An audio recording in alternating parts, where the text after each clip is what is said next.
দিলটা যদি খারাপ হয় তার ঠিকানা হবে সিজিন জাহান্নাম।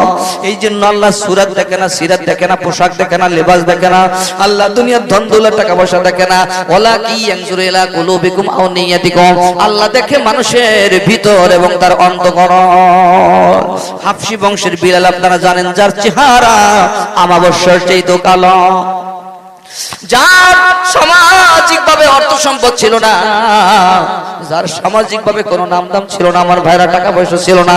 চেহারার দিক থেকেও তেমন ভালো ছিল না, তার জবান থেকে আওয়াজটাও বেশি ভালো ছিল না, ওই বিলাল আমার ভাইরা যখন ইসলাম গ্রহণ করলেন, তার মালিক তাকে বারবার আঘাত করতে করতে করতে করতে করতে আমার ভাইরা তার শরীরটা ক্ষত বিক্ষত করে দেয়। এরপরে হযরত আবু বকর রাদিয়াল্লাহু তাআলা আনহু যখন বিলালের সংবাদ শুনতে পারলেন, আবু বকর অনেক অর্থের বিনিময় এবার বিলালের মালিকের কাছ থেকে ক্রয় করে